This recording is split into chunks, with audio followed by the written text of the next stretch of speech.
नमस्कार। आज हम भारतीय संविधान के शायद सबसे जरूरी हिस्से यानी मौलिक अधिकारों को समझने वाले हैं।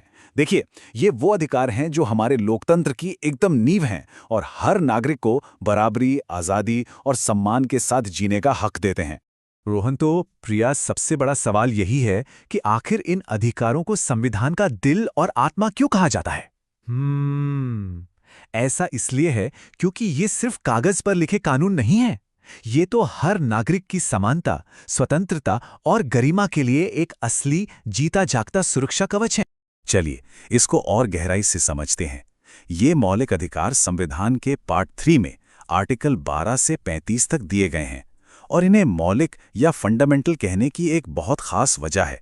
वो ये कि ये इतने जरूरी हैं कि खुद अदालतें इनकी रक्षा करती हैं। और पता है, यही बात इन्हें सबसे ज्यादा शक्तिशाली बनाती है। जरा सोचिए, अगर किसी को भी लगता है कि सरकार उनके अधिकारों को छीन रही है, तो उन्हें किसी निचली अदालत में नहीं जाना, बल्कि वो सीधे देश की सबसे बड़ी अदालत सुप्रीम कोर्ट का दरवाजा खटखटा सकते हैं। ये एक आम नागरिक को दी गई बहुत बड़ी ताकत है।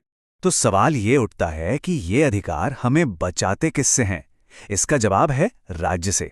और देखिए, आर्टिकल 12 के मुताबिक राज्य का मतलब सिर्फ सेंट्रल गवर्नमेंट नहीं है। इसमें हमारी संसद, राज्यों की सरकारें और यहां तक कि हमारे इलाके की नगरपालिका और पंचायतें भी शामिल हैं। बिल्कुल, और आर्टिकल 13 इस बात को एकदम पक्का करता है कि मौलिक अधिकार ही सबसे ऊपर हैं, मतलब सर्वोच्च हैं। इसका सीधा मतलब यह है कि कोई भी दूसरा कानून, चाहे वो कितना भी पुराना हो या नया, अगर इन अधिकारों के खिलाफ जाता है तो वो रद्द माना जाएगा। जैसे जाति के आधार पर भेदभाव करने वाला कोई भी कानून इसके सामने टिक ही नहीं सकता। चलिए, अब अधिकारों की पहली और सबसे महत्वपूर्ण कैटेगरी को देखते हैं, समानता का अधिकार। यही वो अधिकार है जो ये पक्का करता है कि हर नागरिक बराबर है। प्रिया, इसमें सबसे पहले आता है आर्टिकल 14, कानून के समक्ष समानता। इसका सिद्धांत बहुत सरल है लेकिन बहुत शक्तिशाली है। कानून की नज़र में कोई बड़ा या छोटा नहीं है, सब बराबर हैं। और इसका असल मतलब यह है कि देश का कानून सबके लिए एक है, चाहे कोई पावरफुल मंत्री हो या एक आम नागरिक। अगर दोनों एक ही गलती करते हैं तो सजा भी एक ही कानून के तहत मिलेगी, कोई स्पेशल ट्रीटमेंट नहीं। आगे है आर्टिकल 15, जो भेदभाव पर सीधी रोक लगाता है। ये कहता है कि राज्य किसी भी नागरिक के साथ सिर्फ उसके धर्म, जाति, लिंग या जन्मस्थान के आधार पर कोई भेदभाव नहीं कर सकता। हाँ, और ये सिर्फ सरकारी दफ्तरों तक ही नहीं है। इसका मतलब ये हुआ कि कोई भी पब्लिक प्लेस जैसे कोई होटल, दुकान या रेस्टोरेंट किसी को भी उसकी जाति या धर्म की वजह से अंदर आने से मना नहीं कर सकता। ऐसा करना एक कानूनी अपराध है। अब आते हैं आर्टिकल 17 पर, जो भारतीय समाज के लिए एक ऐतिहासिक और बहुत बड़ा कदम था। ये अस्पृश्यता यानी छुआछूत की प्रथा को पूरी तरह से खत्म करता है और इसे एक दंडनीय अपराध बनाता है। बिल्कुल सही। इसका मतलब है कि किसी भी व्यक्ति को उसकी जाति के आधार पर किसी सार्वजनिक जगह जैसे कुएं, तालाब या मंदिर में जाने से रोकना अब सिर्फ गलत नहीं बल्कि एक गंभीर अपराध है जिसके लिए सजा हो सकती है। अच्छा, अब आते हैं अधिकारों के अगले सेट पर, स्वतंत्रता का अधिकार। ये अधिकार हमारी व्यक्तिगत आजादी की बुनियाद हैं। आर्टिकल 19 तो जैसे लोकतंत्र की जान है। यह हमें 6 तरह की आज़ादियां देता है जो हम रोज महसूस करते हैं। अपनी बात कहने की आज़ादी, शांति से इकट्ठा होने की आज़ादी, संगठन बनाने की आज़ादी, देश में कहीं भी घूमने और बसने की आज़ादी और अपनी पसंद का कोई भी काम करने की आज़ादी। जैसे जब हम कोई शांतिपूर्ण विरोध प्रदर्शन देखते हैं तो वो इसी अधिकार का इस्तेमाल होता है। अब बात करते हैं आर्टिकल 21 की, जिसे जीवन और व्यक्तिगत स्वतंत्रता का अधिकार कहते हैं। ये शायद सबसे व्यापक अधिकारों में से एक है। सुप्रीम कोर्ट ने साफ किया है कि इसका मतलब सिर्फ सांस लेना नहीं है, बल्कि सम्मान और गरिमा के साथ जीवन जीना है। बिल्कुल, और इस गरिमा के साथ जीवन की परिभाषा समय के साथ काफी बदली है। सुप्रीम कोर्ट ने इसके दायरे को बहुत बढ़ाया है।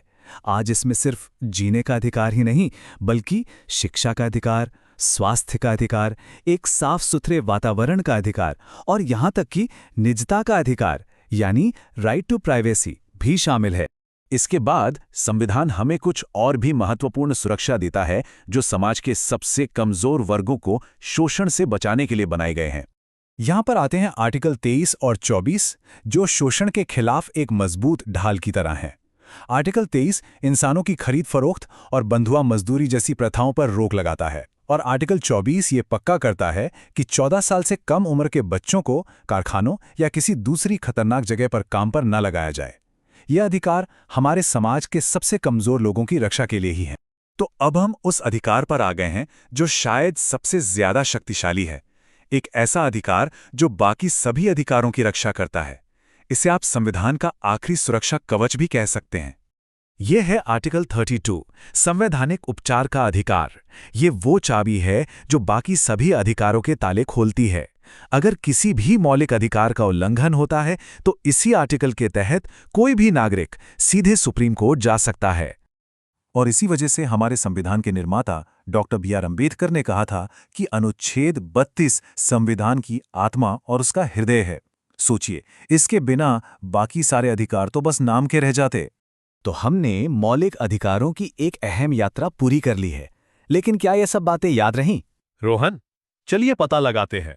अब समय है एक छोटे से क्विज का, ये देखने के लिए किन अधिकारों को कितना समझा गया है। तैयार हैं सब? पहला सवाल है, कौन सा आर्टिकल अस्पृश्यता यानी छुआछूत की प्रथा को खत्म करता है? आपके ऑप्शंस हैं ए आर्टिकल 14, बी आर्टिकल 17 या सी आर्टिकल 21। और सही जवाब है बी, अनुच्छेद 17। ये आर्टिकल सामाजिक बराबरी के लिए एक बहुत ही जरूरी कदम है। ठीक है, दूसरा और आखिरी सवाल, अपने अधिकारों की रक्षा के लिए सीधे सुप्रीम कोर्ट जाने का अधिकार किस आर्टिकल के तहत मिलता है?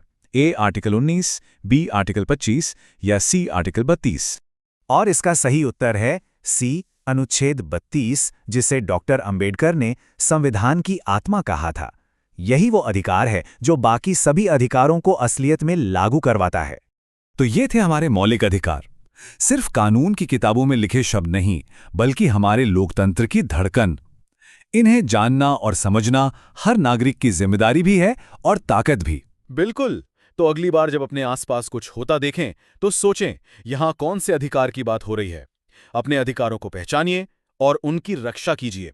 ऐसी ही और जानकारी के लिए हमारे चैनल को सब्सक्राइब करना ना भूलें। धन्यवाद।